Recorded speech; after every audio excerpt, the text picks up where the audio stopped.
Okay 2014 2015 जी entry बोलें।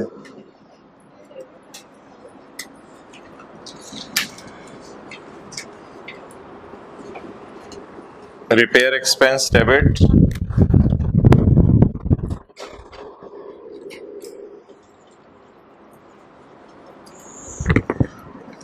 जी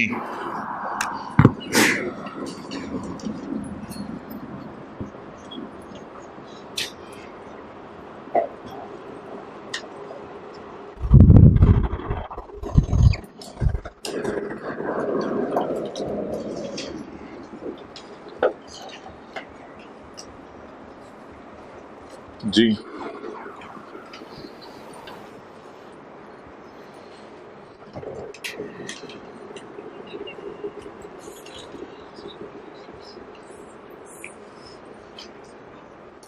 जी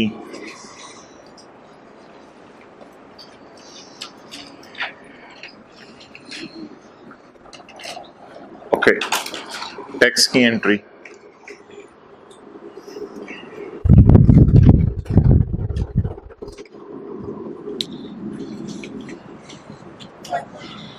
one point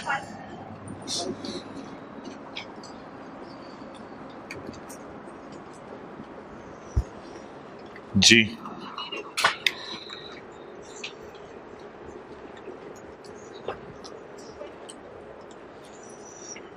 2.4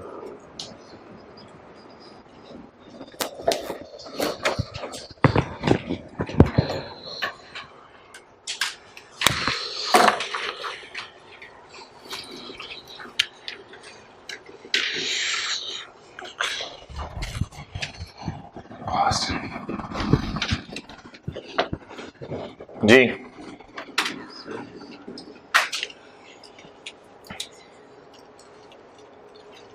बॉन्डर limited statement of financial position as on 2015 जी क्या बैलेंसेस दिए हुए अनएडजस्टेड ढूंढने जरा।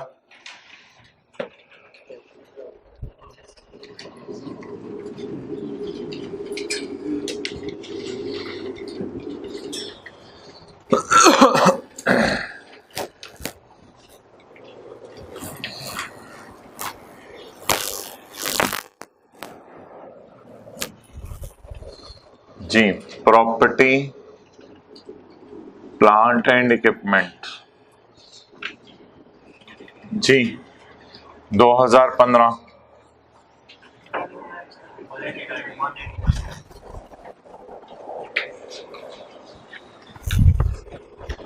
189, 2014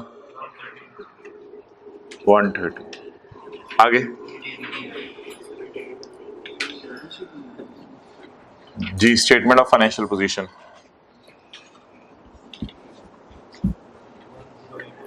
108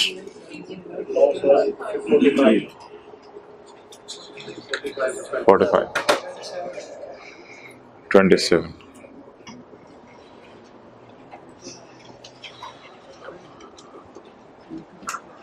जी 95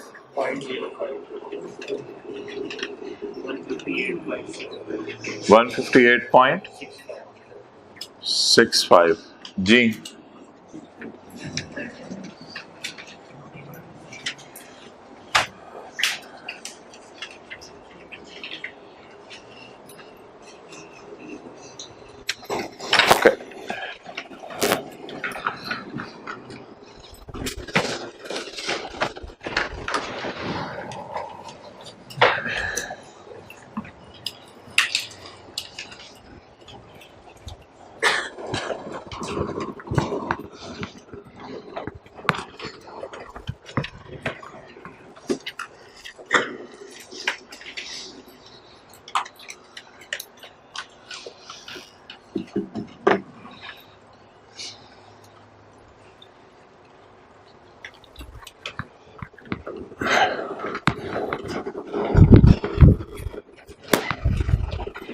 ओके,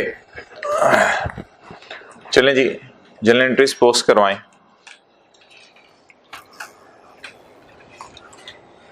चौदह, जल्दी जल्दी जल्दी।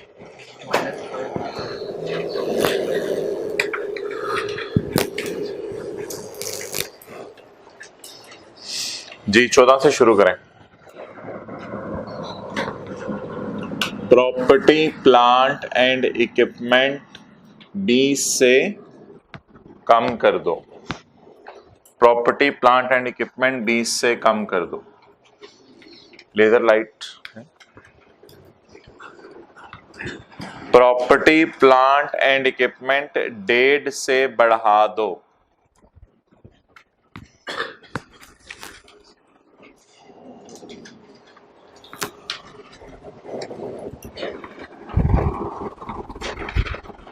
डेफर टैक्स लायबिलिटी 5.55 से कम कर दो।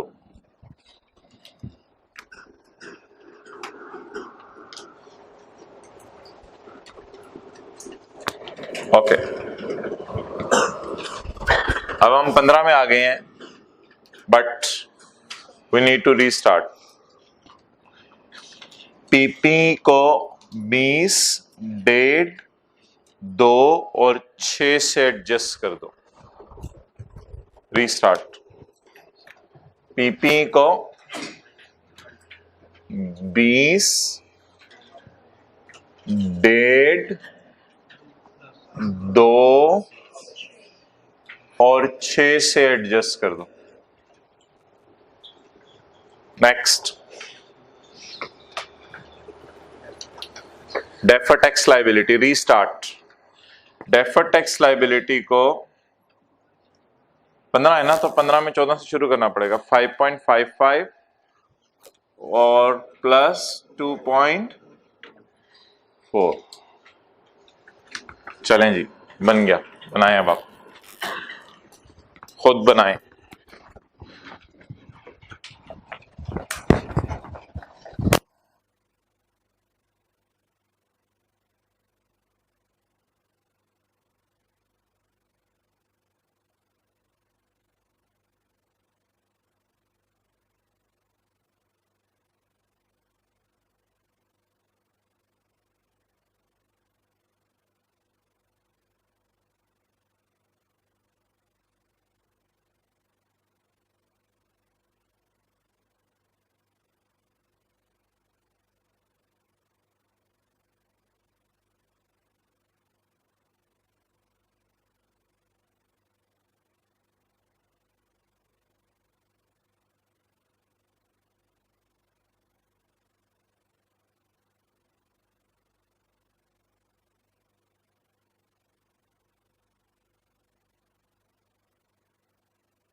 जी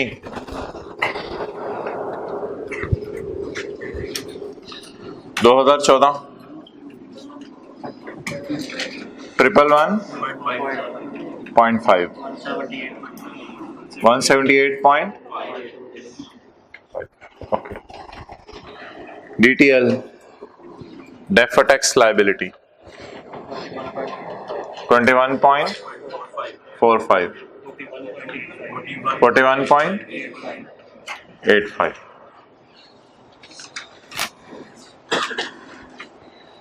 भाई हम 13 की बैलेंस शीट तब बनाते 3 सालों की जब 13 में कोई गलती होती। 13 में कोई गलती ही नहीं है, इसलिए no need to prepare the balance sheet of 13, इसलिए इसको काट दें। जब 13 में कोई गलती नहीं है तो यूजर को क्या बताना कि क्या चीज थी। 13 की बैलेंस शीट तो तब बनी थी ना जब कल गलती थी, तो आज तो गलती नहीं है और डाटा भी अवेलेबल नहीं है पीपीई और डीटीएल का, काट दें। मैंने आपको समझाने के लिए बताया था कि रिटेन्ड अर्निंग 30 की अवेलेबल आ रही है।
Okay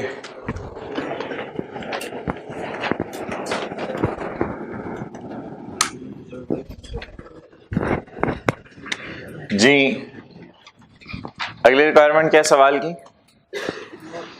we are suppose to prepare, हाँ ले लिया, error correction note. Okay,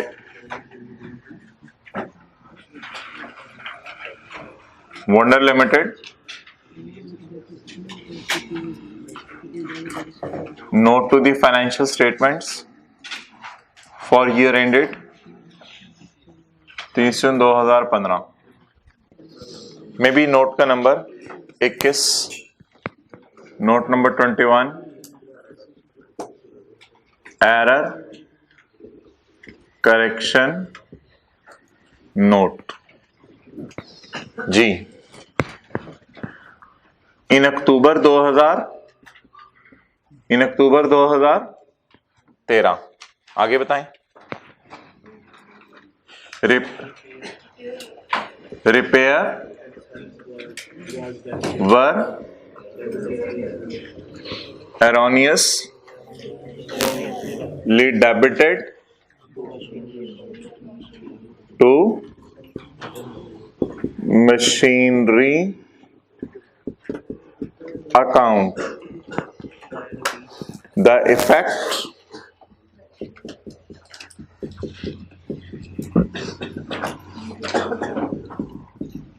of correction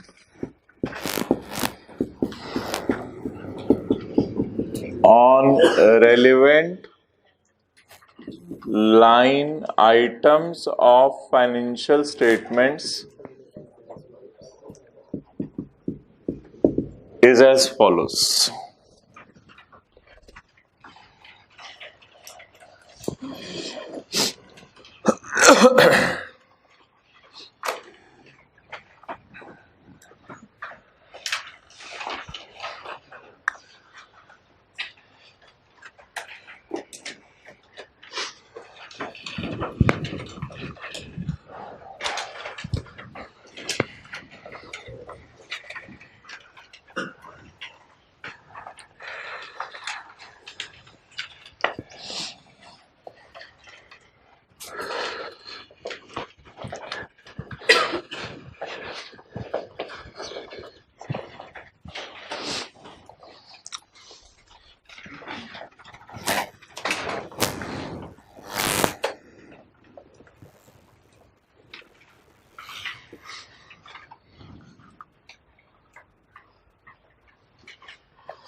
Note to the financial statements. As per IAS 8.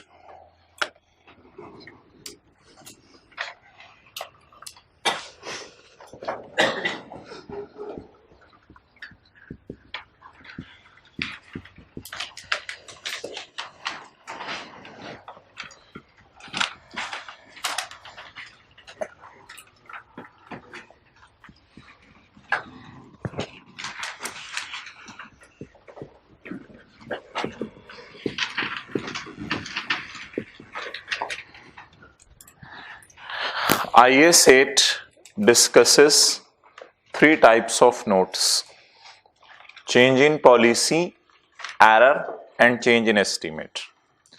change in policy का सवाल हमने किया था परसों। पॉलिसी क्या थी ऑर्गेनाइजेशन की कि इंटरेस्ट को एसेट की कॉस्ट में डालती है। फिर स्टैंडर्ड बदल गया और उसने कहा आज के बाद इंटरेस्ट को कहां डालो, कैपिटलाइज करो। ये थी पॉलिसी। परसों की क्लास में हम पॉलिसी की और मिसालें पढ़ेंगे। एक मिसाल आज भी पढ़ेंगे, फाइफो से वेटेड एवरेज पे चले जाना। ये किसकी मिसाल है? चेंज इन पॉलिसी की। ठीक है। कॉस्ट मॉडल से रिवैल्यूएशन मॉडल पे चले जाना, ये किसकी मिसाल है? चेंज इन पॉलिसी की। Standards give you choice, either go for FIFO or weighted average. You make a policy that I am using FIFO. You can change the policy to weighted average future में. Standard gives you choice to use the cost or evaluation model.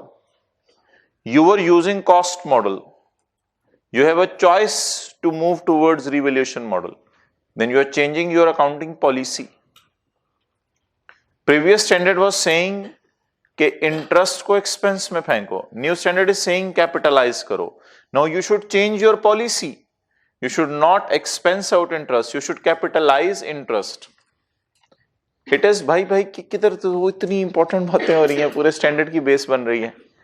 FIFO से weighted average पे चले जाना, cost से revaluation model पे चले जाना, interest को एक्सपेंस से कैपिटलाइज करना शुरू कर देना। ओल्ड पॉलिसी में चेंज है, ओल्ड पॉलिसी को आप बदल रहे हैं। दोनों चॉइसेस थी, दोनों में से आपने एक चॉइस चूज की, बाद में दूसरी चॉइस की तरफ स्विच कर गए। It is change in policy.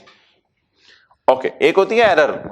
Error की हजारों मिसालें हो सकती हैं, उसकी क्या मिसाल देनी? पिछले साल कोई भी गलती हो गई, दैट इज एरर। एरर की मिसाल हमने कल पढ़ी थी। ये थी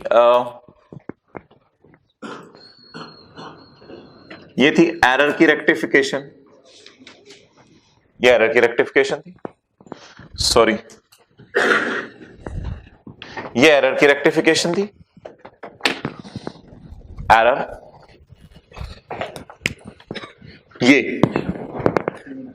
ये चेंज इन एस्टीमेट था, ये चेंज इन एस्टीमेट था, और ये इन दोनों के टैक्स कॉन्सिक्वेंसेस थे। सो स्टैंडर्ड, अगर आप घर जाके IAS 8 खोल के देखें तो उसकी जो हेडिंग होगी IAS 8 की, उसमें आपको ये मिलेगा, पॉलिसीज, एरर्स, एस्टीमेट्स। ये स्टैंडर्ड की हेडिंग है, पॉलिसी, एरर्स, एस्टीमेट्स। आज के बाद हर एडजस्टमेंट को हमने इन तीन चेक्स में से गुजारना होगा। इन तीन चेक्स में से गुजारना होगा। क्या ये पॉलिसी बदल रही है, क्या ये अंदाजा बदल रहा है, या क्या ये एरर है? अच्छा जी, पॉलिसी की तीन मिसालें बता दें क्या दी हैं। कॉस्ट से रिवैल्यूएशन मॉडल पे चले जाना, चेंज इन पॉलिसी। दूसरी, फाइफो से वेटेड एवरेज पे चले जाना, अभी लिखने की जरूरत नहीं है, परसों इस पे पूरी क्लास होनी है वैसे ही। और तीसरी मिसाल, इंटरेस्ट पहले एक्सपेंस में डाल रहे थे, आज के बाद it is change in policy. हमने समझा था कि एसेट स्ट्रेट लाइन बेनिफिट देगा, लेकिन अब हमने देखा है कि अपने अंदाजे की बुनियाद पे कि ये तो WDV मेथड पे बेनिफिट देने लग गया है। हमारा अंदाजा था, भाई इससे कुछ बातें सुन मेरी, हमारा अंदाजा था कि इतनी रेजिडुअल वैल्यू है, लेकिन अब तो इतनी निकल आई है, चेंज इन एस्टीमेट। हमारा ख्याल था कि प्रोविजन फॉर वारंटी की मद में 10 मिलियन देने पड़ेंगे, लेकिन इस साल जब लोग सही आने कराए मोबाइल रिपेयर, तो हमने उनको 7 के रिपेयर करके दे दिए। ये change in estimate. Provision for doubtful date, change in current tax, change in, ये सारी किसकी मिसालें दी थी कल? चेंज इन एस्टीमेट की, चेंज इन एस्टीमेट की। ओके, एरर तो कोई भी हो सकती है।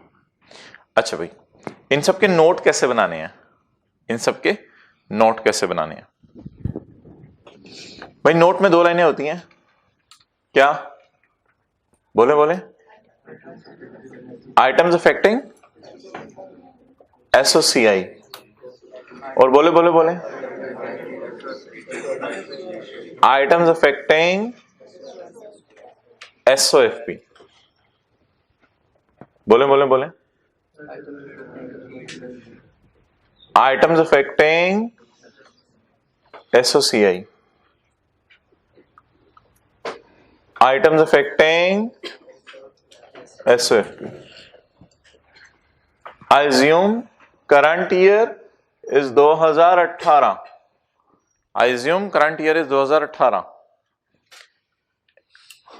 हमने पिछली क्लास में नोट बनाया था चेंज इन पॉलिसी का. For change in policy note, if you are preparing profit and loss, मैंने आपको ये नहीं बताया था, आपको याद होगा मैंने एक बनाया था, मैंने कहा था बैलेंस शीट 3 सालों की बनानी है, प्रॉफिट लॉस 2 सालों का, स्टेटमेंट इन इक्विटी 2 सालों की. नोट के आगे मैंने जानबूझ के कुछ नहीं लिखा था कि नोट कितने सालों का बनाना है. नोट में थोड़ी डिटेल है. पहले शुरू करते हैं परसों वाली क्लास से. परसों वाली क्लास में हमने नोट बनाया था प्रॉफिट एंड लॉस में, इसलिए मैंने कहा था वो सवाल आप आज भी जाके एक दफा दोबारा कर लें. परसों वाली क्लास में हमने नोट बनाया था. कितने लोगों ने कल दोबारा किया था वो सवाल? नहीं करते, मानते नहीं. कुछ लोग आज भी करेंगे. अच्छा जी, प्रॉफिट एंड लॉस में 2002 का बनाया था और 2001 का बनाया था, याद आ रहा है? और बैलेंस शीट में किस साल का बनाया था? 3 का भी बनाया था, 2 का भी बनाया था और 1 का भी बनाया था. Okay, if it is my current year, if it is my current year 2018, तो अब आपने कैसे नोट बनाने? 2018 अगर मेरा करंट ईयर है, 2018 अगर मेरा ये साल है, तो आपने प्रॉफिट एंड लॉस का नोट किस साल का बनाना है? 18 का और 17 का. और बैलेंस शीट का नोट किस साल का बनाना है? 18, 17 और 16. जैसे परसों वाले सवाल में आपने होमवर्क में किया होगा, 3 और 2 का बनाया था और 3, 2 और 1 का बनाया था. लेकिन जब एरर हो जाती है तो एरर में करंट ईयर का नोट नहीं बनता. करंट ईयर गलती हुई, सही हो गई, बस यूजर को बता दो यार वो हुई थी गलती, सही हो गई. बताने की भी जरूरत नहीं है, बताने की भी जरूरत नहीं. छोड़ो बरे, यूजर को क्या बताना गलती हुई थी, सही हुई थी. इसलिए एरर में करंट ईयर का नोट नहीं बनता. तो एरर में I skip 18, I skip 18. What's left? What's left? These are rules. These are rules.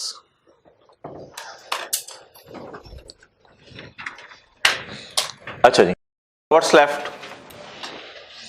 Change in estimate. Change in estimate. इसका भी हम क्वेश्चन मार्क में लगा रहा हूं. इसका चेंज इन एस्टीमेट का नोट आपको एक पूरी क्लास होगी आधे घंटे की, पौने घंटे की, उसमें डिस्कशन होगी. चेंज इन एस्टीमेट का नोट बनता है. इसका बिल्कुल पैटर्न डिफरेंट है. इसका एंटायरली पैटर्न डिफरेंट है. जी भाई, आप दोनों आगे आ जाएं. सेकंड रो में जगह बना दें, इस रो में भी जगह बना दें, इधर भी बना दें.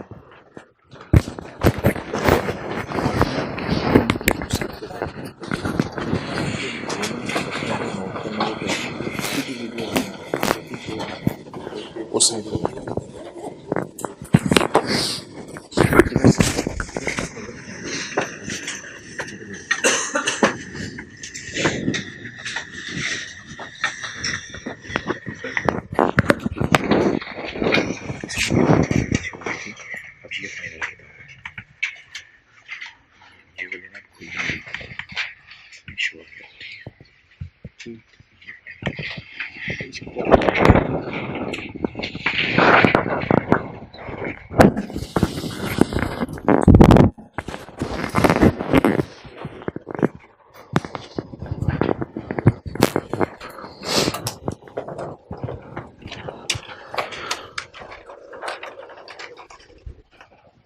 जी, कौन सा सवाल किया था हमने?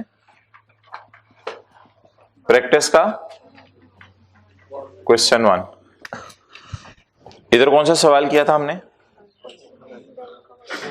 क्वेश्चन बैंक का क्वेश्चन 1 की एडजस्टमेंट 1. इसका कौन सा सवाल किया हमने कल? क्वेश्चन बैंक का क्वेश्चन 1 की एडजस्टमेंट 2.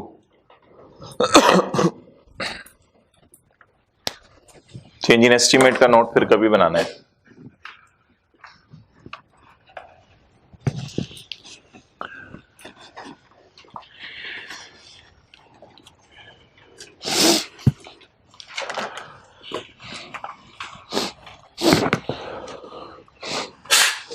आ गया हो? ओके.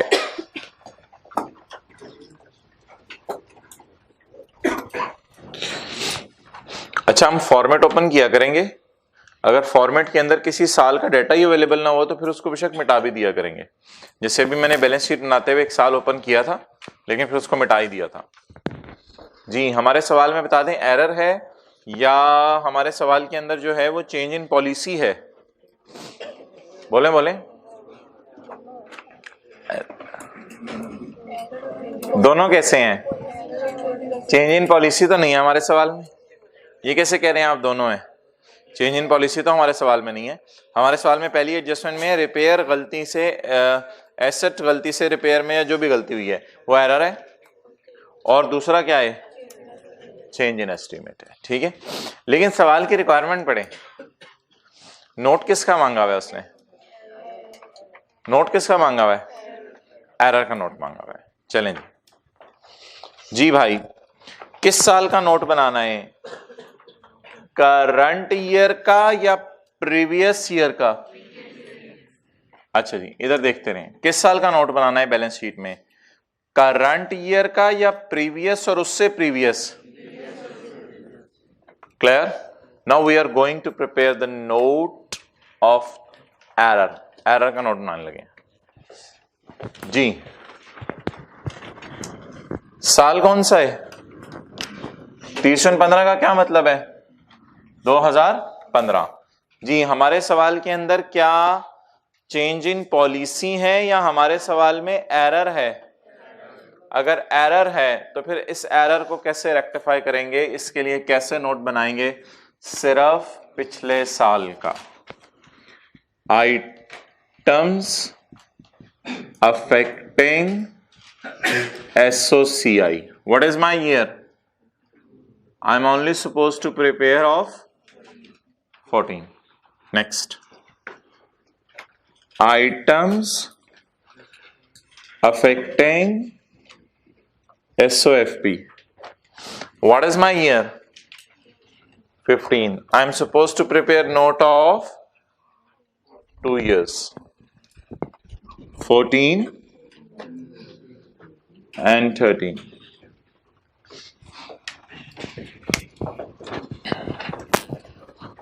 तो नोट में थोड़ी एहतियात करनी है आपने। जी भाई, एक सेकंड रो में आ जाएं और एक इधर आ जाएं, जलाल जगह बनाए।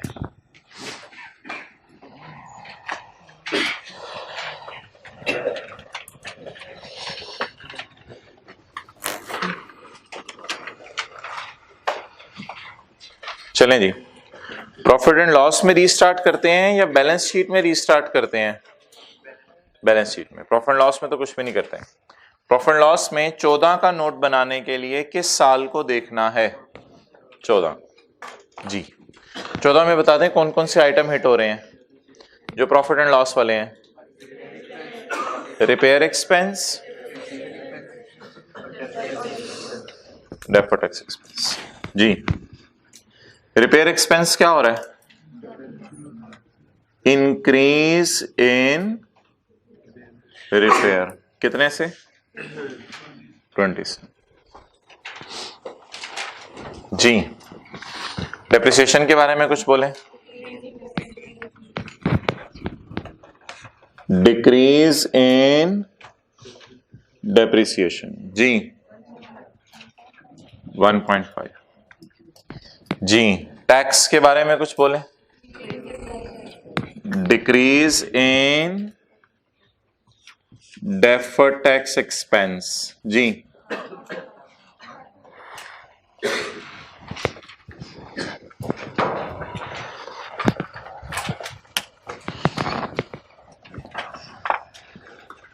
एक फरमाइशी प्रोग्राम भी है स्टैंडर्ड का, वो बता दें क्या है? Profit after tax. Profit after tax के ऊपर हमने इंपैक्ट बताना है।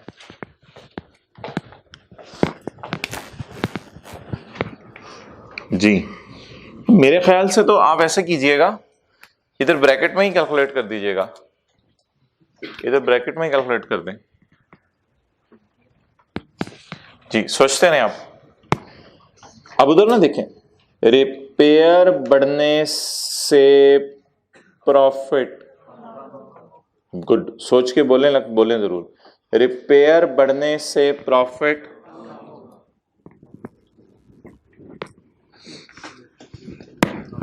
डेप्रिसिएशन कम हो, एक्सपेंस सॉरी एक्सपेंस है ना, एक्सपेंस कम होने से profit,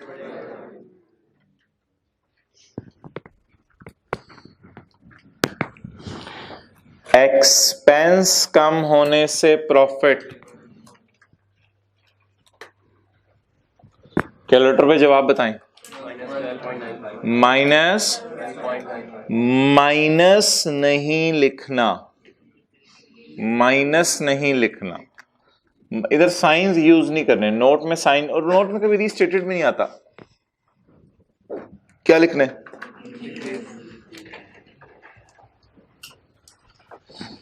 decrease in profit after tax.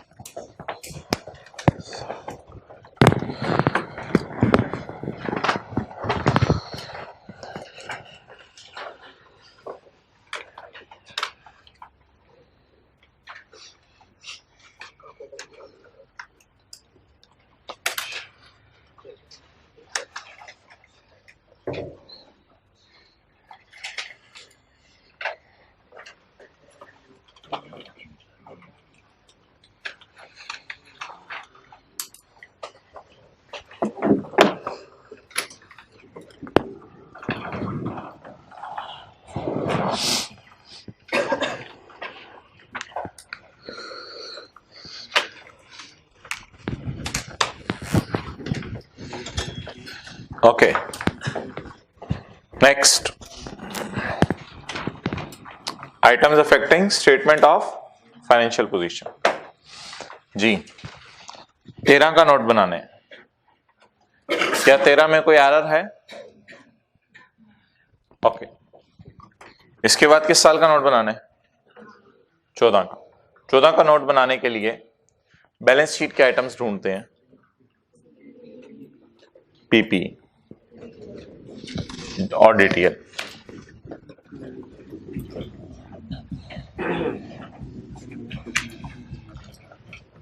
ये बता दें, पीपीई को बोले बोले बोले बोले पीपीई को 20 से कम कर दो और 1.5 से बढ़ा दो, तो बताएं पीपीई क्या हो रहा है? तो इधर कौन सा लफ्ज लिखूं? Decrease in PPE. जी how much?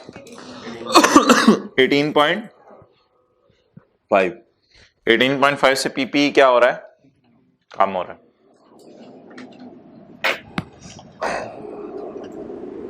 Okay, deferred tax liability. जी बोले, decrease in deferred tax liability. जी हाउ मच? 5.55।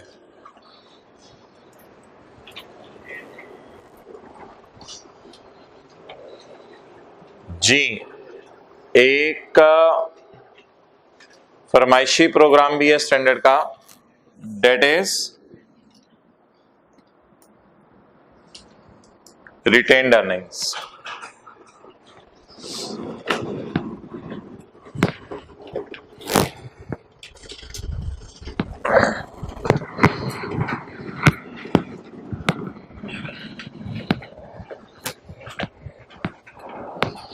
अकाउंटिंग की क्वेश्चन बताएं, assets is equal to capital plus liability. It is accounting equation. What is this? What is this?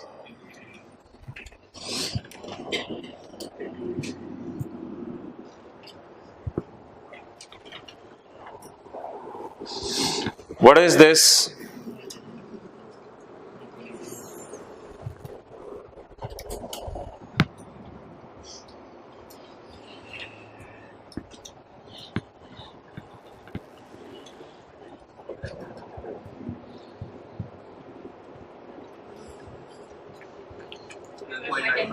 $12.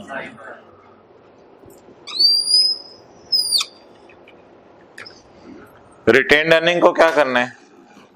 Come. Retained earning को क्या करना है? कम। Minus, तो डिक्रीज इन रिटेन्ड अर्निंग कितने से 12.95। 13 का बना के कॉलम खाली छोड़ दें।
भाई ये हाईली सजेस्टेड है कि पॉलिसी में आप बैलेंस शीट में 3 सालों का नोट बनाएं, प्रॉफिट लॉस में 2 सालों का। लेकिन जब एरर हो जाए तो फिर इस साल की एरर बताने की जरूरत नहीं है, वो सही करके ही भेजें। फिर इस साल का नोट छोड़ें ना, 18 का बैलेंस शीट का बनाएं। अब देखें ना 18 कोड आया, बस करंट ईयर पीछे बस ये बच गया। तो एज इट इज इस फॉर्मेट को उठा के यहां बनाएं, 18 को इधर से उड़ा दें, 18 को इधर से उड़ा दें, करंट ईयर को उठा दें। तो चेंज इन पॉलिसी और एरर के नोट में सिर्फ किस साल का फर्क है? करंट ईयर, और कोई फर्क नहीं।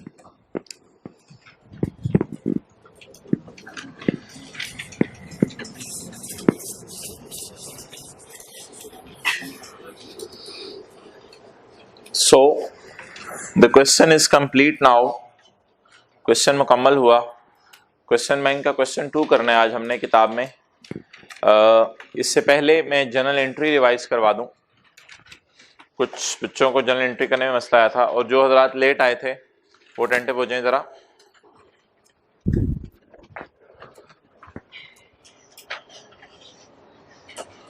जो हजरात लेट आए थे, बैलेंस शीट में ये 4 गलत बैलेंसेस थे जो सवाल में दिए हुए थे। हमने इनको बैलेंस शीट बनाते हुए सही किया था। कैसे? 14 की बैलेंस शीट बनानी है। जल्दी जरा देखें, सारे देखें। 14 की बैलेंस शीट बनानी है। -20 प्लस 1.5 एसेट लायबिलिटी -5.5। देखें रे, अब किसकी बनानी है बैलेंस शीट? 15 की। But we are suppose to restart. Okay, restart. PP -20 plus 1.5 plus 2 plus 6 DTL, but restart 5.15 है, बट रीस्टार्ट फ्रॉम 14 प्लस 2.4।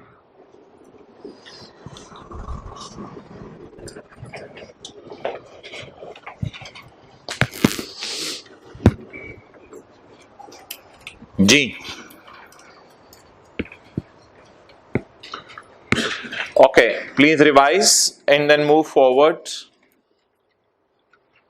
ये देखें इधर, revise and then move forward. Change in policy की मिसालें दे दें जहां हमारे पास चॉइस हो। चेंज इन पॉलिसी की कॉस्ट से रिवैल्यूएशन मॉडल पे जाना, चेंज इन फाइफो से वेटेड एवरेज पे जाना, चेंज इन पॉलिसी। और इंटरेस्ट पहले एक्सपेंस आउट करते थे, आज के बाद कैपिटलाइज करेंगे, that is change in policy की डेफिनेशन इस वाली फाई थी, these are accounting rules basis and conventions, ये पॉलिसी की डेफिनेशन है। ओके, एरर की कोई भी मिसाल हो सकती है। Change in estimate, definition method का बदल जाना, रेजिडुअल वैल्यू का बदल जाना, लाइफ का बदल जाना, और वारंटी प्रोविजन और प्रोविजन फॉर डाउटफुल डेट, और करंट टैक्स की provision, this all are change in estimate. Okay, अब क्वेश्चन बैंक का क्वेश्चन 2 आप पढ़ लें और हर एडजस्टमेंट के ऊपर हाईलाइट कर लें, क्या एरर है, क्या पॉलिसी है, क्या चेंज इन एस्टीमेट है।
जी भाई, पहली एडजस्टमेंट क्या है, चेंज इन पॉलिसी, और दूसरी एडजस्टमेंट चेंज इन एरर नहीं होती, एरर होती है, वो चेंज नहीं करते कि तुमने। अच्छा जी, हाँ सॉरी, मैं आपको ये कह रहा था कि कल आपको एक जनरल एंट्री करवाई थी, तो सवाल में अगर जनरल एंट्रीज मांगी हो तो वो जनरल एंट्रीज वो ये वाली नहीं होती। सवाल में अगर जनरल एंट्रीज मांगी है तो इस एंट्री को एज इट इज करना है और इसको कंसोलिडेट करना है। अब एक साहब पूछे थे कंसोलिडेट करने का तरीका समझ नहीं आ रहा। Expenses ignore, asset do not ignore, asset do not ignore, expenses ignore, expenses ignore, pick the assets, 20 minus 8, pick the assets, pick the liabilities as it is, pick it। अब वो जो एक्सपेंसेस को आपने पिक नहीं किया, पहले आपने उठानी है बड़ी बड़ी मछलियां, एसेट्स, लायबिलिटीज, ये छोटी छोटी मछलियां छोड़ देनी है, फिर सारी छोटी मछलियों को एक ही लिफाफे में डाल के इकट्ठे ले जाना है, समंदर खाली करना है। Retained earning, debit credit, debit, balancing 12.95, retained earning को 12.95 से क्या कर दो, कम कर दो।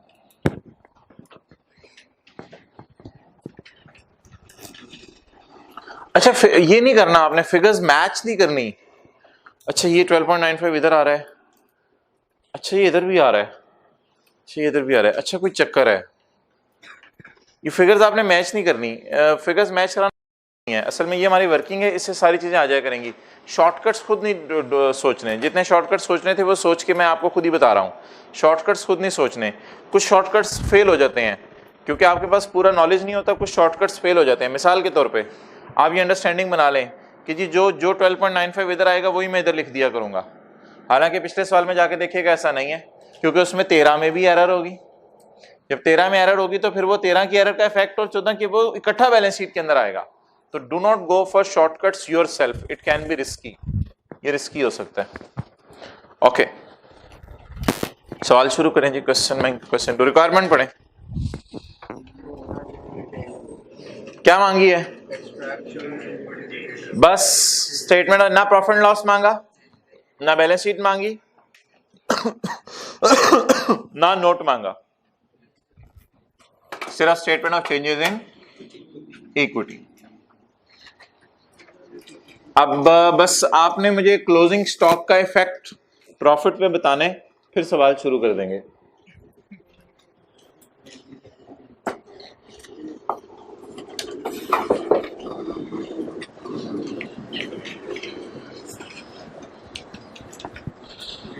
क्लोजिंग स्टॉक का, अच्छा टैक्स रेट भी नहीं दिया हुआ।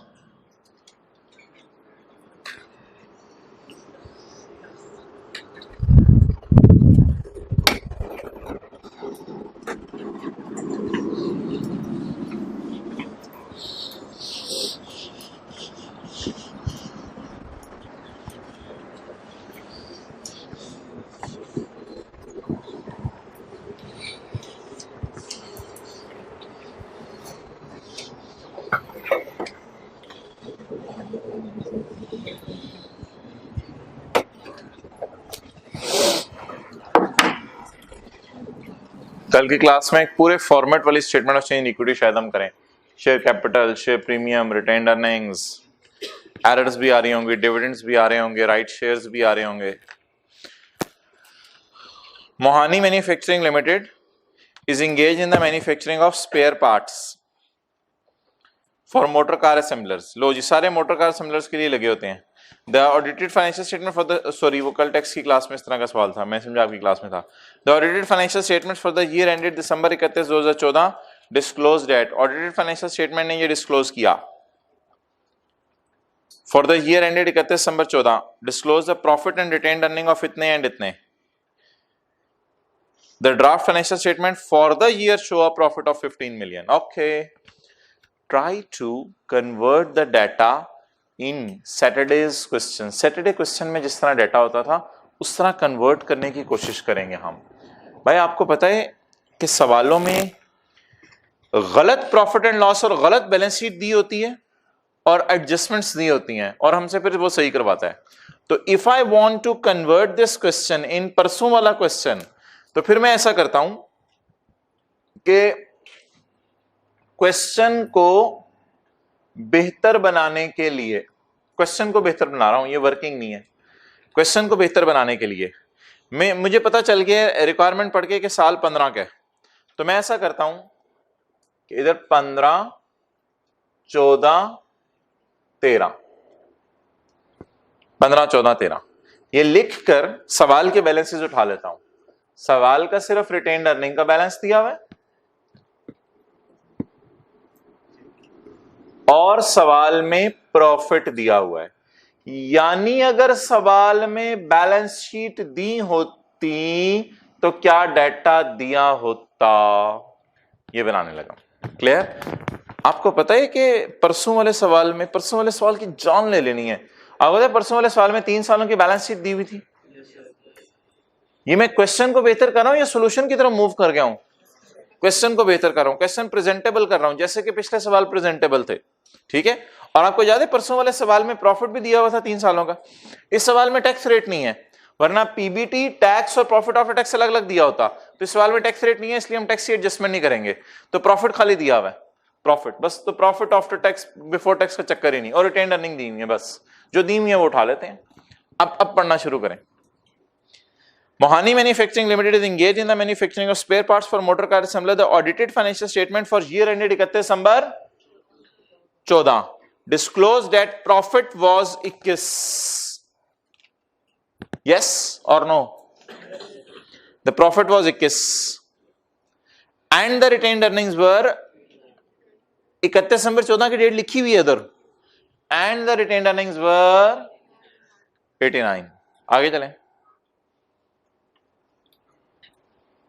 The draft financial statement for the year show a profit of 15 for the year underline करें for the year. The draft financial statement for the year का मतलब बताएं हैं, for the year का मतलब बताएं. रिक्वायरमेंट पढ़ें. What is for the year 2015. अच्छा ये अजीब है, इसके साथ उसने लिखा हुआ है, मैं सवाल को बेहतर कर रहा हूं, इसके साथ उसने ऑडिटेड लिखा हुआ है, इसके साथ उसने ड्राफ्ट लिखा हुआ है. ये चक्कर है, ये क्या चक्कर है?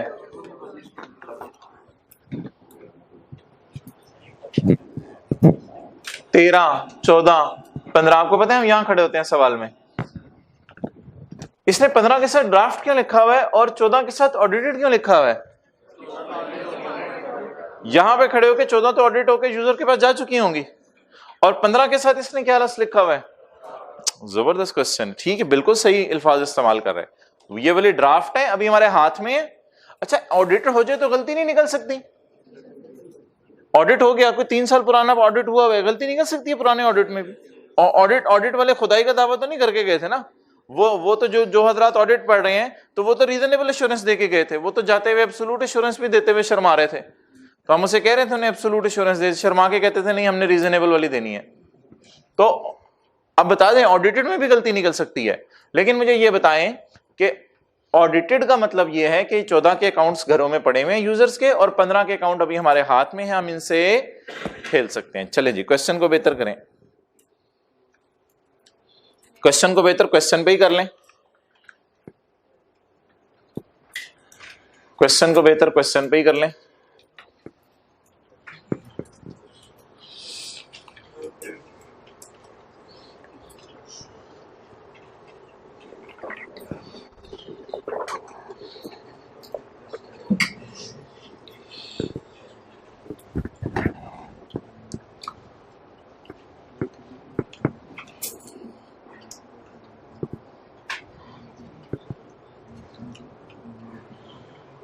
जी कितने लोग इस पैटर्न पे सोच रहे थे जब पहला पैरा पढ़े थे?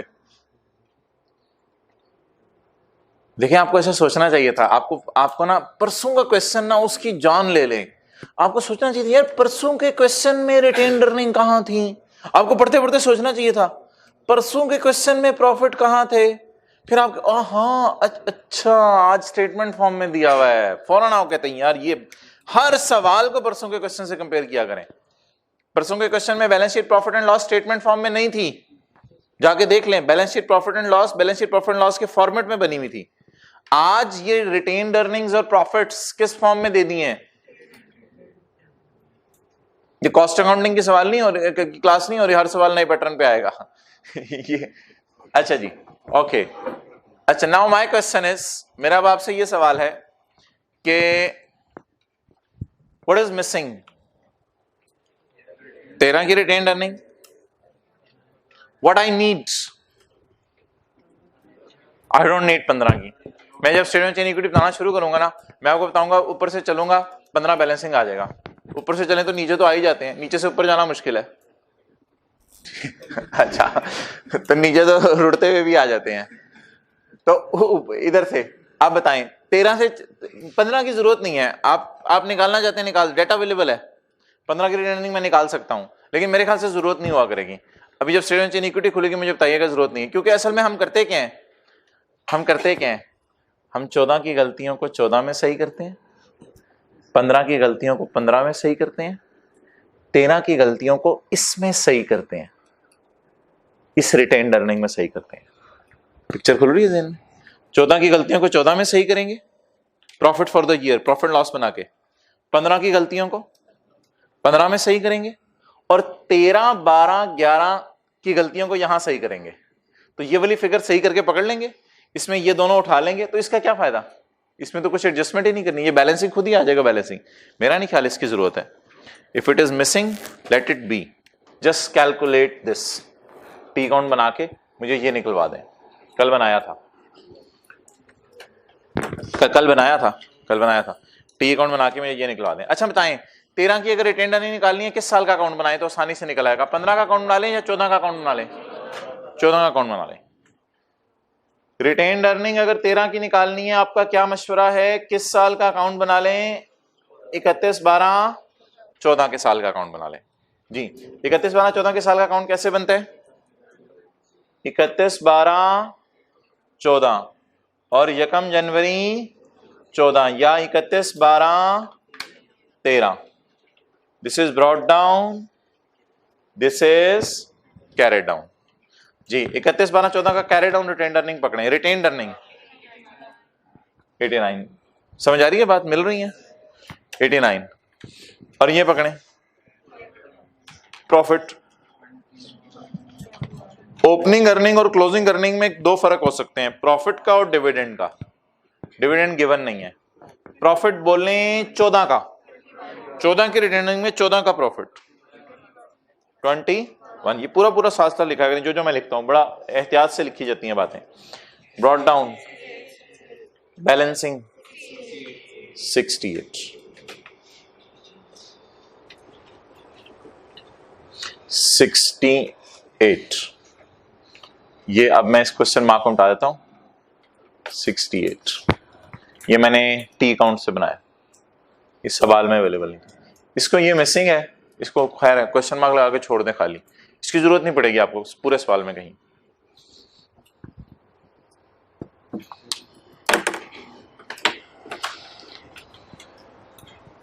इसकी आपको इसलिए जरूरत नहीं पड़ेगी कि परसों के सवाल में भी आपने इसको नहीं उठाया था, आपने सिर्फ इधर से जाके 210 को पकड़ा था, 210 को पकड़ा था। परसों का सवाल जरा दोबारा कीजिएगा, आप परसों का सवाल करेंगे देखेंगे ये दोनों चीजें आपने नहीं उठाई थी, आपने सिर्फ ये चीज उठाई थी। परसों के सवाल से क्या उठाना है क्या नहीं उठाना ये बड़े तसल्ली से देखना है आपने। अब जब कल हम बैठे होंगे तो उसको परसों का नहीं तरसों का बोलेंगे, उसके बाद प्रैक्टिस का क्वेश्चन वन उसका नाम पड़ जाएगा, उसके बाद फिर आप सीए फाइनल में बैठे होंगे, फिर आप सोचेंगे प्रैक्टिस का क्वेश्चन वन करते हैं फिर आइए सेट शुरू करेंगे। ओके चलें जी, कुछ जनरल रूल्स अपने अपडेट कर लें फिर सवाल शुरू करते हैं। General rules number 1, closing stock बढ़ने से, बोले प्रॉफिट, क्लोजिंग स्टॉक बढ़ने से प्रॉफिट बढ़ जाता है और क्लोजिंग स्टॉक कम होने से प्रॉफिट कम हो जाता है। इसकी लॉजिक सुन लें ताकि रट्टा ना मारना पड़े।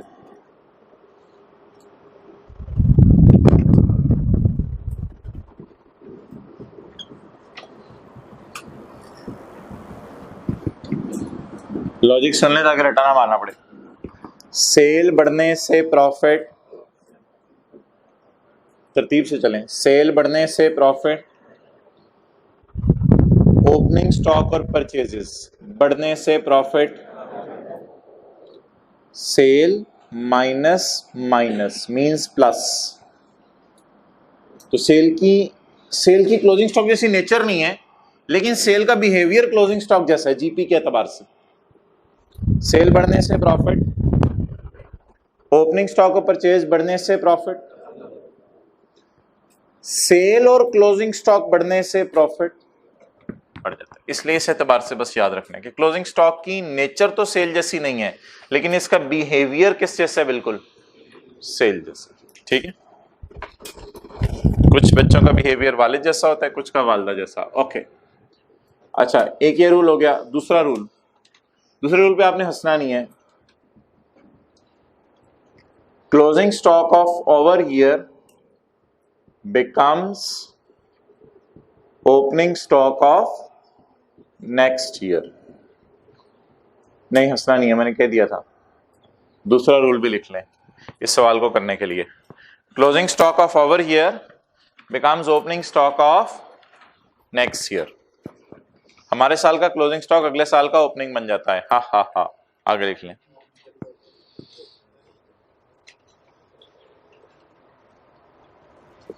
साथ वाले जगह तुम भी कभी मुस्कुरा दिया करो, संजीदा बैठ रहते हो पूरी क्लास में।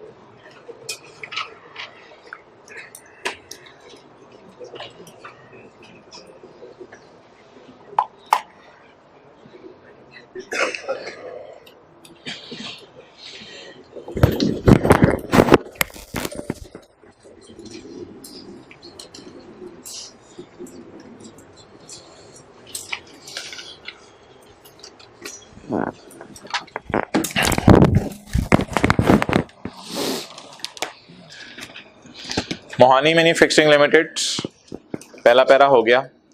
However, the following adjustments are required to be made. However, the following adjustments are, ये एडजस्टमेंट्स होनी है या कर ली हैं? अच्छा एक बात बताऊं, 15 के प्रॉफिट्स भी निकल चुके हैं अपनी तरफ से, वो पूरा प्रॉफिट एंड लॉस बना चुके हैं। उसने 15 का प्रॉफिट भी बता दिया कितना प्रॉफिट आया है। ये कैरेक्टरिस्टिक आप सारे सवालों में जाके देखें। 3 सवाल हमने किए हैं, तीनों सवालों में आपको करंट ईयर का प्रॉफिट गिवन है। क्यों गिवन है? निकला होगा। क्यों कैलकुलेट किया होगा? प्रॉफिट एंड लॉस बन चुका है, बनने के बाद पता चला है। पढ़ें जी क्या क्या पता चला है। The management of the company has decided, जी इस सवाल में और परसों वाले सवाल में फर्क बताएं। उसमें रिवाइज स्टैंडर्ड आया था, पॉलिसी चेंज करने की आपको आज दूसरी वजह पता चली। पॉलिसी चेंज करने की एक वजह आपको परसों पता चली थी। रिवाइज स्टैंडर्ड कह रहा था इंटरेस्ट को कहां डालो, कैपिटलाइज करो, कैपिटलाइज करो। पुराना स्टैंडर्ड क्या कहता था? इंटरेस्ट में डालो। नया स्टैंडर्ड क्या कहता था? कैपिटलाइज करो। पॉलिसी चेंज करने की इजाजत कब है? जब स्टैंडर्ड कह दे। और एक और चीज सुन लें, पॉलिसी तब भी चेंज हो सकती है नहीं जब मैनेजमेंट समझे कि ये बेटर इंफॉर्मेशन देगी। मैनेजमेंट समझे कि यूजर के लिए अगर हम ऐसे कर देना तो उसके लिए डिसीजन लेना जरा ज्यादा आसान हो जाएगा। तो मैनेजमेंट के हाथ में भी है पॉलिसी का बदलना। मैनेजमेंट ही तो कॉस्ट से रिवैल्यूएशन मॉडल की तरफ जाती थी। स्टैंडर्ड तो 1980 के बने हुए हैं, उसमें तो वही लिखा हुआ है कि आप कॉस्ट से रिवैल्यूएशन मॉडल की तरफ जा सकते हो। मैनेजमेंट का दिल चाहता है किसी भी वक्त मुनासिब समझती है चली जाती है। वो समझती है कि यूजर के डिसीजन के लिए मेरे ख्याल से रिवैल्यूएशन मॉडल ज्यादा बेहतर है, मैं कॉस्ट से रिवैल्यूएशन मॉडल की तरफ चली जाती हूँ। तो इट इज मैनेजमेंट्स डिसीजन। परसों वाले सवाल में it was decision of standard, today's it is decision of management, but the thing is still there कि पॉलिसी चेंज हो रही है। हमारे पास 2 चॉइसेस थी, 2 चॉइस में से एक चॉइस की तरफ मूव कर रहे हैं। द मैनेजमेंट ऑफ, अच्छा मैनेजमेंट कब चेंज कर सकती है? जब मैनेजमेंट समझे कि यूजर को बेटर इंफॉर्मेशन मिलेगी। The management has decided to change the method for valuation of raw material from FIFO to weighted average.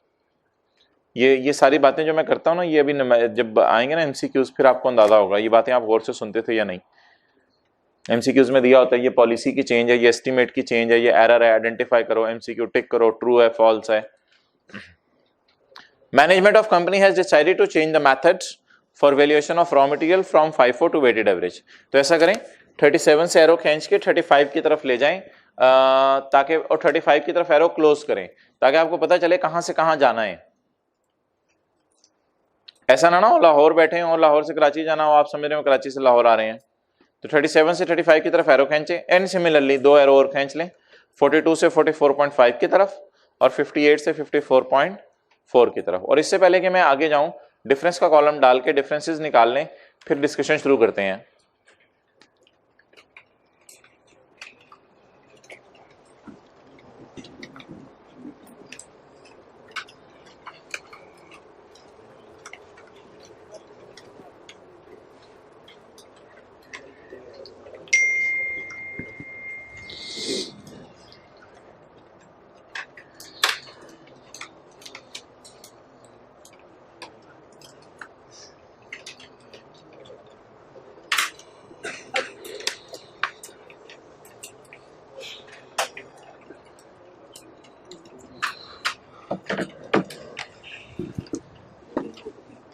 Okay,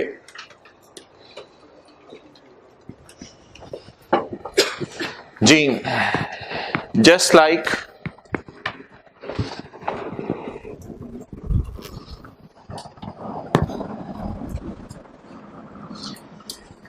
stock में ना जनरल एंट्रीज करके बात को लेके चलना इज टाइम कंज्यूमिंग, इसलिए स्टॉक में I am changing a pattern bit. हमने क्या किया था, पहली क्लास में 2003 लिखा था, 2002 लिखा था और 2001 लिखा था, और लिखकर ऐसे फिर प्लान डेबिट और इंटरेस्ट क्रेडिट, ये हमने किया था परसों की क्लास में। लेकिन जब स्टॉक की एडजस्टमेंट आ जाए तो ऐसा बेशक ना करें, साल ऊपर लिखे रहने दें और डायरेक्ट निकालने effect on profit, time save होगा। डायरेक्ट निकालने इफेक्ट ऑन प्रॉफिट। ओके, सबसे पहले सवाल में किस साल का स्टॉक दिया हुआ है, क्लोजिंग स्टॉक किस साल का, 2013 का। जी, 13 का क्लोजिंग स्टॉक 1.5 से कम करेंगे तो 13 का प्रॉफिट 1.5 से, बस it is how you will think.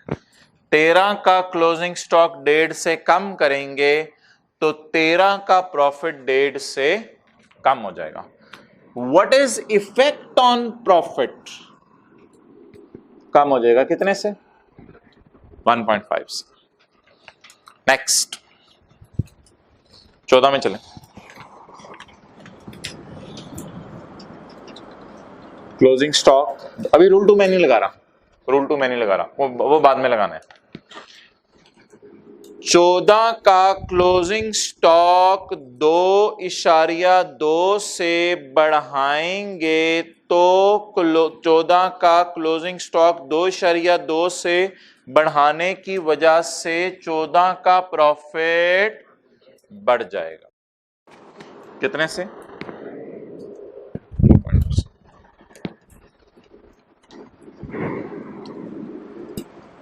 15 का प्रॉफिट 4 से कम करेंगे तो 15 का क्लोजिंग स्टॉक 4 से कम करेंगे तो 15 का प्रॉफिट भी 4 से कम हो जाएगा।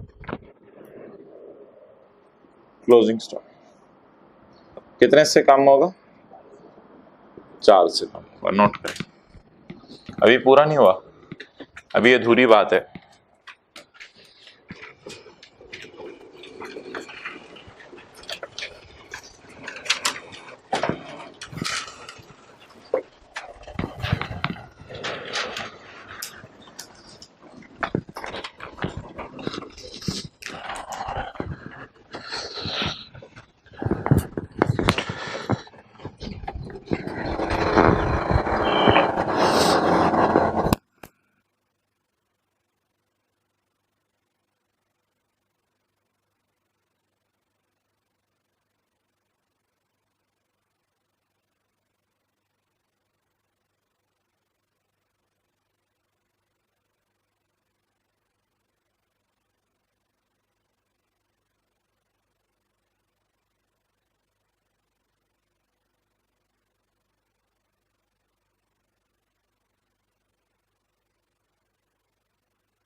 ओके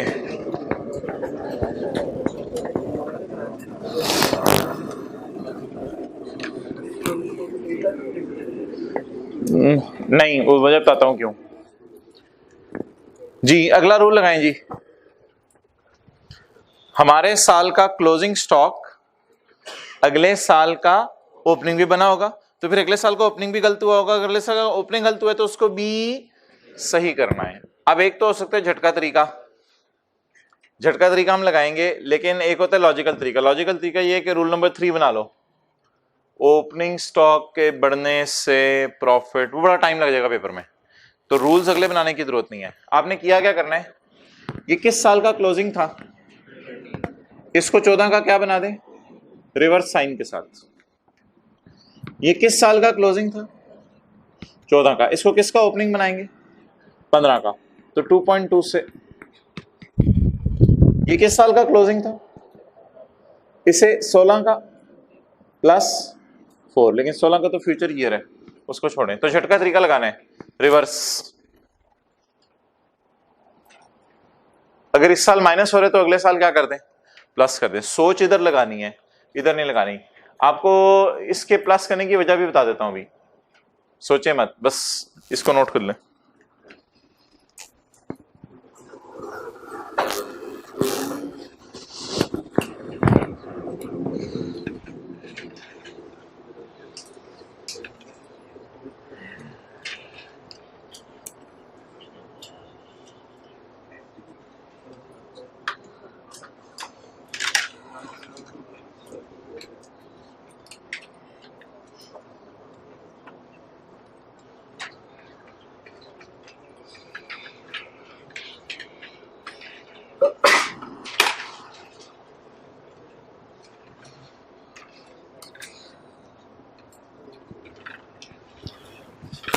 जी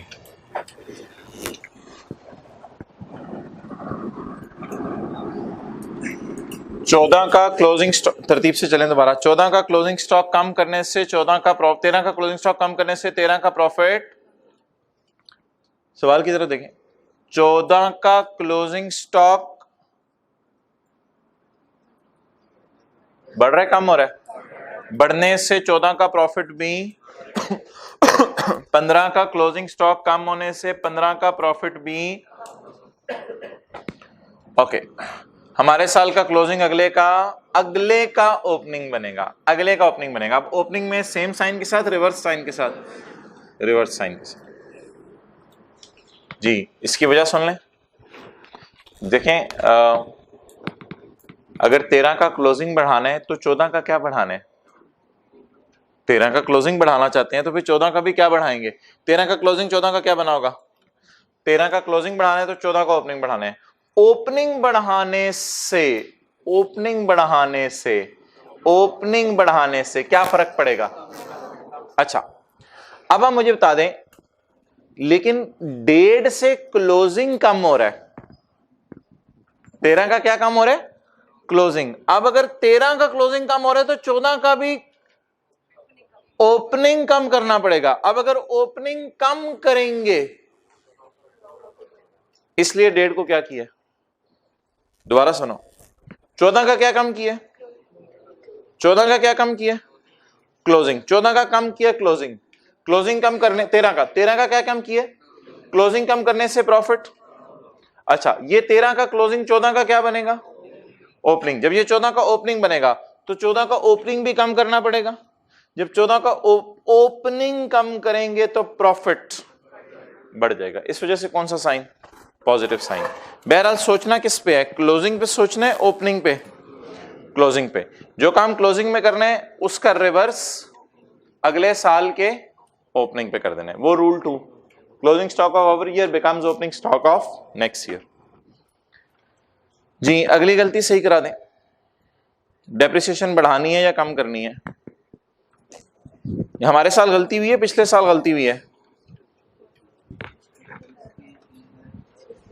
जी हमारे साल गलती हुई है, पिछले साल गलती हुई है।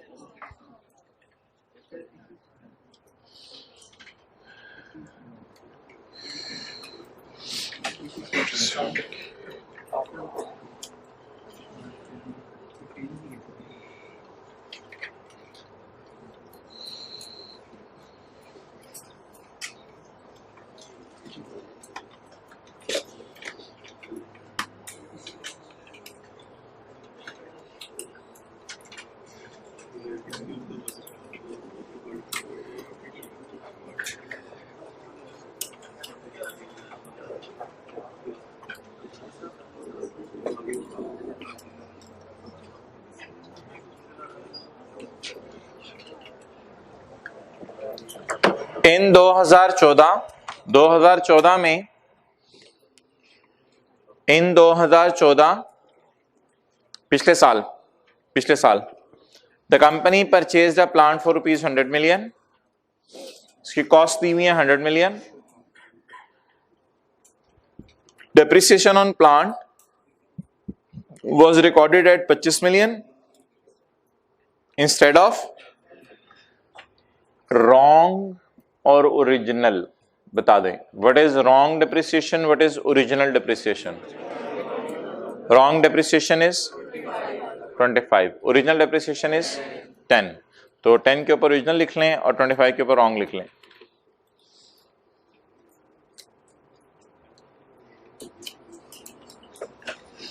In 14, the company purchased a plant for rupees 100. Depreciation on plant was recorded at 25 instead of 10. This error was discovered after publication of financial statements for 14 की फाइनेंशियल में पब्लिश होने के बाद पता चली। आपको पता है हम तो 15 के भी आगे खड़े होते हैं, जो मैंने भी डायग्राम बना के देखा था हम खड़े कहाँ हैं, हम तो 15 के भी आगे खड़े हैं। तो 15 के एंड पे बिल्कुल हम खड़े होते हैं, बल्कि 16 के पहले 2-3 दिन के अंदर हम खड़े होते हैं। वहां खड़े होकर हम फाइनेंशियल स्टेटमेंट्स को 15 वाली को सही कर रहे होते हैं। तो ये तो 15 में खड़े होकर किस साल की गलती पता चली है? 14 की। The error is considered to be material, बहुत मटीरियल एरर है जी भाई। इसकी जर्नल एंट्री बता दें, मटीरियल अमाउंट्स है ना इन्वॉल्व, इसकी जर्नल एंट्री बता दें। डेप्रिसिएशन बढ़ानी है कम करनी है? तो एंट्री लिख लें, PP debit depreciation expense credit लिखें। एंट्रीज में यहां नहीं लिख रहा, आज मैंने आपको बता दिया, PP debit depreciation expense credit. जी आप बता दें डेप्रिसिएशन कम होने से प्रॉफिट, डेप्रिसिएशन कम होने से प्रॉफिट बढ़ेगा। किस साल का प्रॉफिट बढ़ेगा? कितने से? 15 से। It's over. Decrease in depreciation, depreciation कम कर दो, ये एरर थी। Decrease in depreciation. So what is this? Change in policy. What is this? Error rectify. What is this? Change in policy. What is this? Error rectify. Okay, heading क्या थी? Effect on profit.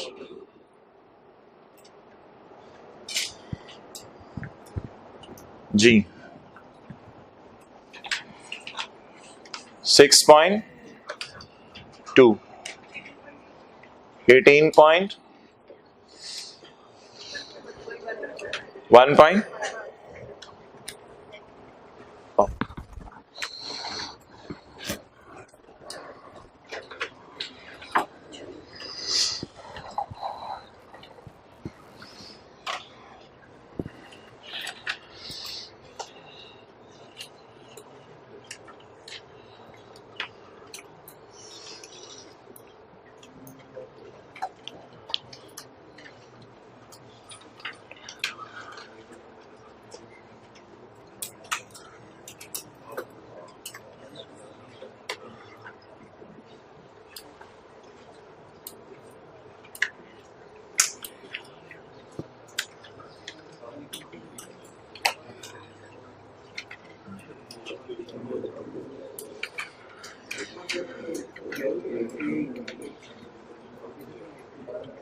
Ji what is the requirement of question? Statement of changes in equity.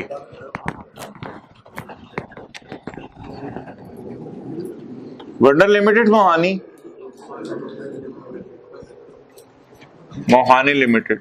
Statement of for year ended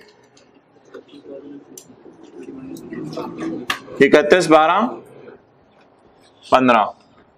statement of chain equity कितने साल की बनाते हैं? Statement of chain equity कितने साल की बनाते हैं? 2 साल की। स्टेटमेंट ऑफ चेन इक्विटी 2 साल की बनाते हैं, और बैलेंस शीट 3 साल की, और प्रॉफिट लॉस 2 साल का। Okay let's start. Statement of changes in equity 15 की बनानी है या 15 और 14 की? 1 मिनट ऊपर देखें सारे, इसका तरीका मैंने आपको बताया हुआ है।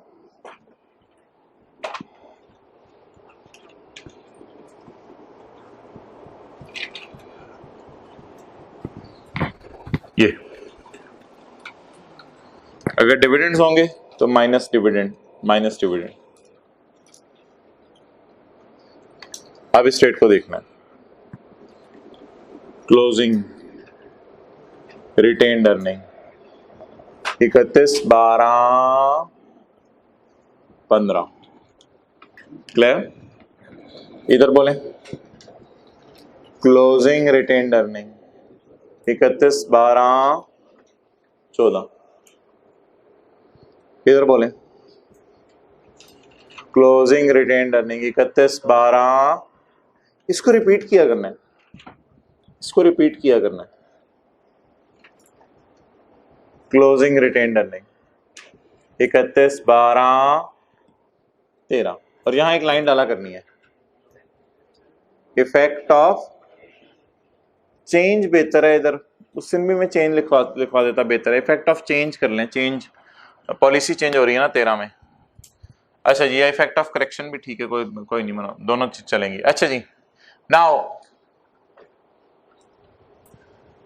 ये मैंने आपको बताया था सवाल से मिला करेंगे, ये सवाल से, ये 68। अच्छा मजे की बात देखिएगा, 89 भी कहीं यूज नहीं होनी और ये भी कहीं यूज नहीं होनी, क्योंकि वो ऊपर से चले हैं ना, तो बाकी चीजें खुद ही आ जाएंगी। 68 को पकड़ें।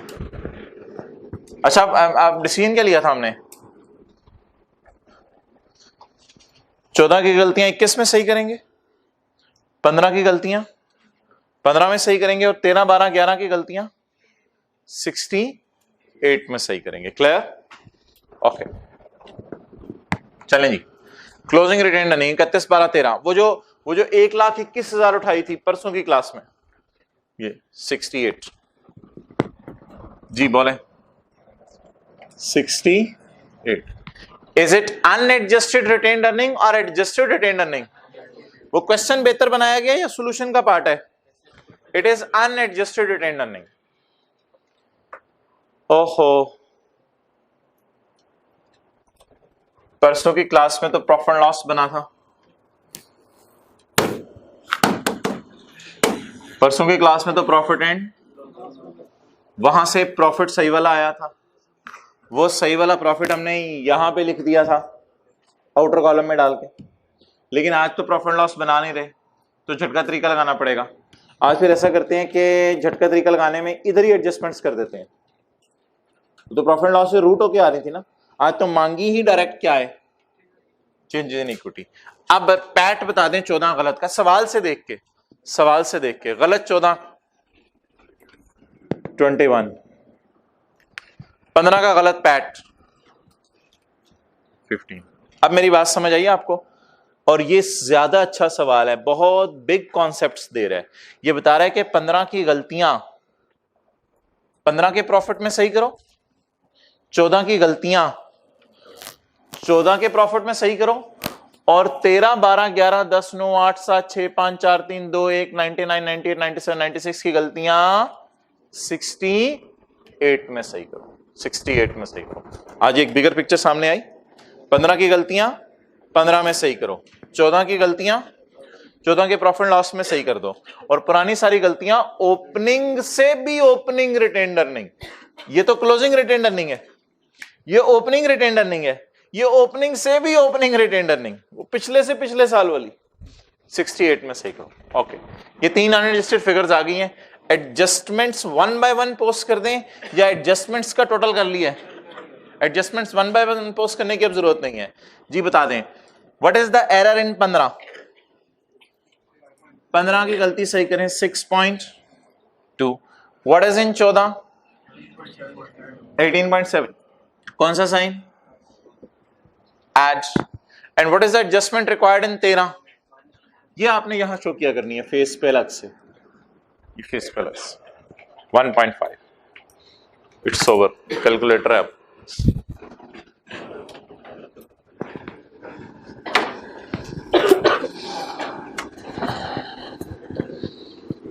ना ऐसा ना करें, ऊपर ना देखें, खुद बनाए स्टेटमेंट इन इक्विटी, बिल्कुल फ्रेश। यहां सवाल से डेटा देखें, वर्किंग से देखें, पैट लिखें 2 साल का, फिर क्लोजिंग से चल के पूरी खुद बनाएं।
ओके,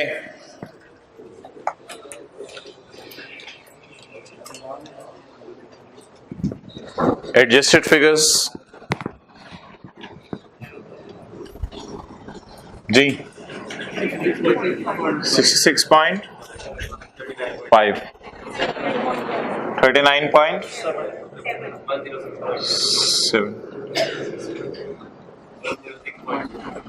10.2 8.8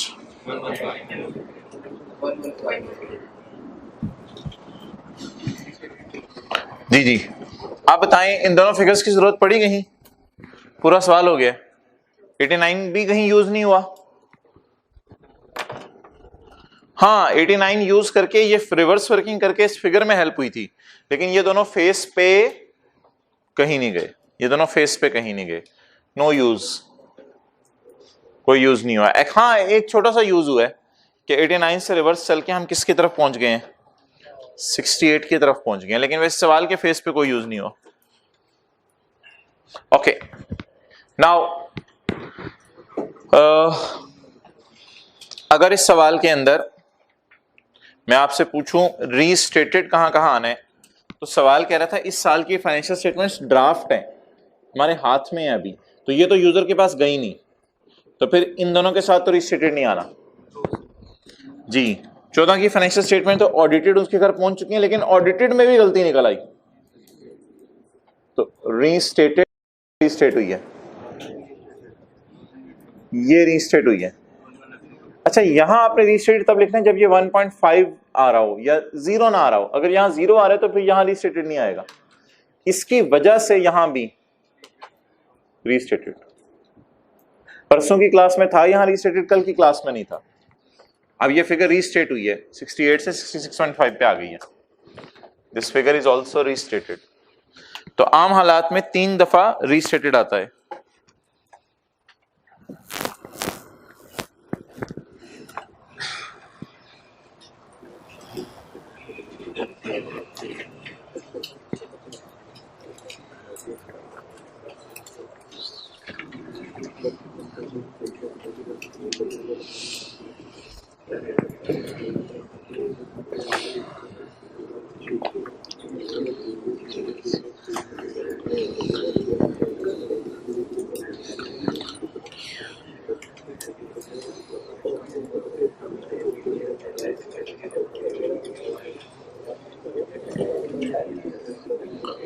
जी,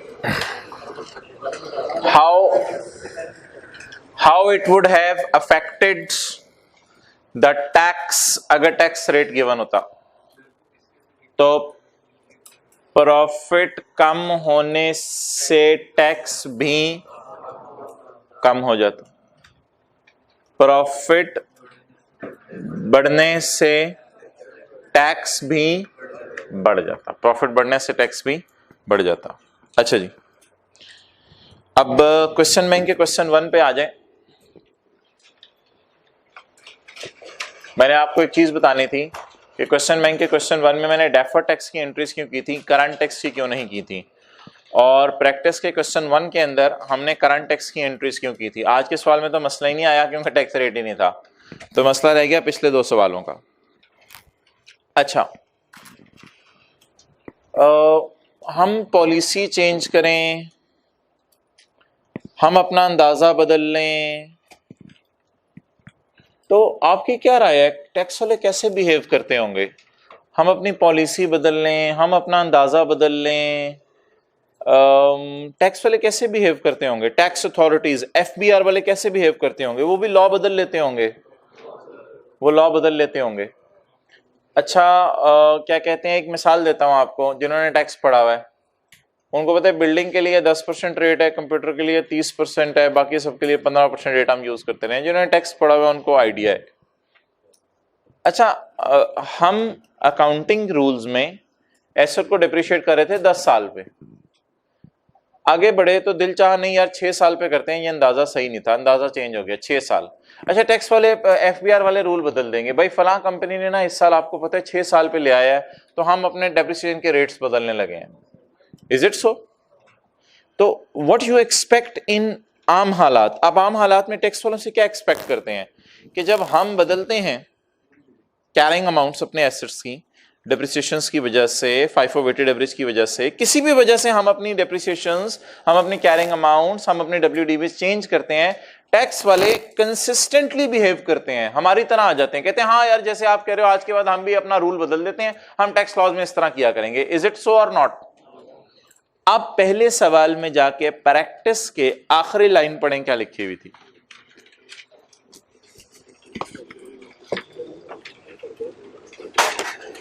पेज नंबर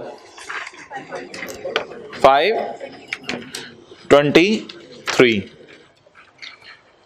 ये अजीब सवाल है और ये अजीब मुल्क है, ऐसा सवाल आईकैप के पास्ट पेपर की हिस्ट्री में कभी नहीं आया आज तक। क्यों? ये बड़ी अजीब सी बात है कि हमने जो रूल बदला, टैक्स वालों ने कहा यार हम भी ये रूल बदलने लगे हैं। अजीब सी बात है, पढ़ें। The tax authorities have agreed, इतने शरीफ टैक्स वाले हैव एग्रीड, मान गए। The tax authorities have agreed to reopen the tax assessments, उन्होंने कि पिछले साल ओपन कर लेते हैं, पिछले साल ओपन करके, और हम भी अब सोच रहे हैं कि इंटरेस्ट को किसकी कॉस्ट का पार्ट बना दें, प्लांट की कॉस्ट का। अच्छा, अगर वो भी प्लांट की कॉस्ट का पार्ट बना दें, हमने तो ऊपर के वाले पैरे में पढ़ा था, हमने बना दिया, अब अगर वो भी प्लांट में डाल दें, हम भी प्लांट में डाल दें, तो कैरिंग अमाउंट टैक्स बेस बराबर आ जाएगी। जब बराबर आ जाएगी तो जब डिफरेंस के कॉलम में डालेंगे तो कैरिंग अमाउंट टैक्स बेस बराबर डिफरेंस 0, जब डिफरेंस 0 तो रेट लगा तो DTL 0, तो जब DTL 0 तो no effect on. That's why हमने इस सवाल में इफेक्ट किस पे लेके गए थे? करंट टैक्स पे। Now come in today's question, बल्कि यस्टरडेज क्वेश्चन, क्वेश्चन बैंक का क्वेश्चन 1।